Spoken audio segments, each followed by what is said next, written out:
Well, greetings once more, horror fanatics and also pro wrestling fans. Yes, your host is that kind of geek. I have watched pro wrestling my whole life, although honestly, I have not watched much of it for a couple of years now, as I find it is much more stale and boring. Nonetheless, I am tuning in here for a last minute reaction to say how I feel about the debut of Karrion Kross in NXT.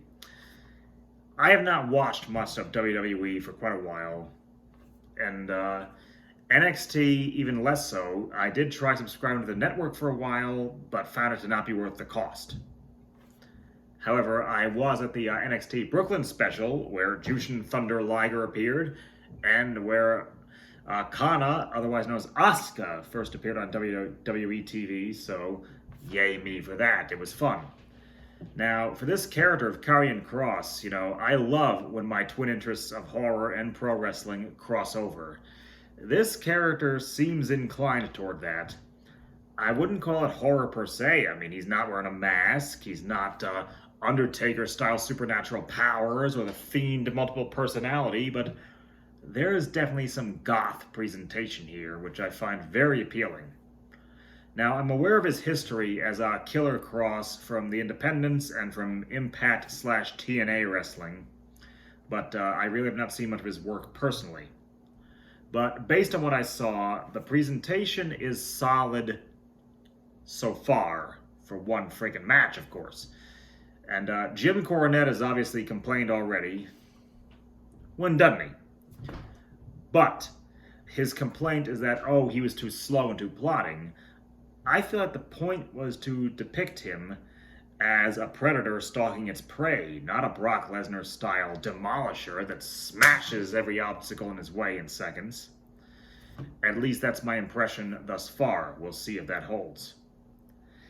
Now, as far as the entrance goes, blew my fucking socks off.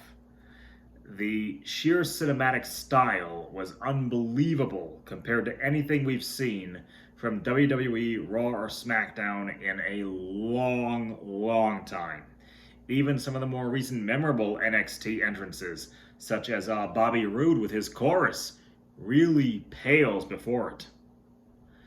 Now, I will confess, there were definitely some corny elements. You could see where Scarlett was lip syncing and being a little bit off kilter with the music, but still, the sheer presentation was just unbelievable.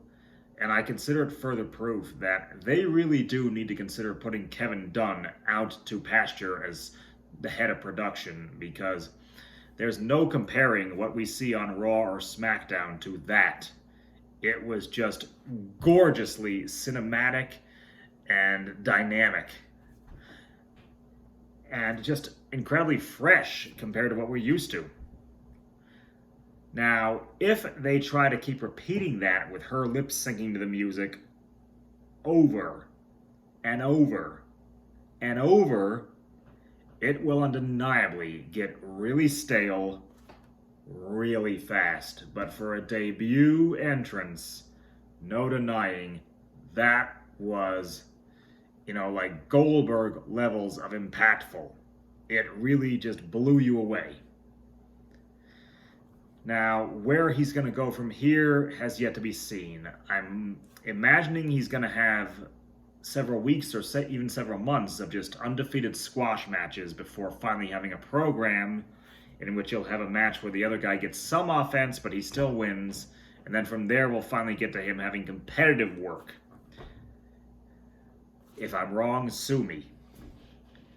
But for the debut match of a dark gothic character, this was impressive. And I really am keen to see where it goes from here. Jim Cornette, quit complaining about every goddamn thing on the planet, will ya? So stay tuned for my next video, horror fanatics, and to you pro wrestling fans, thanks for tuning in. Eat, drink, and be scary, and enjoy.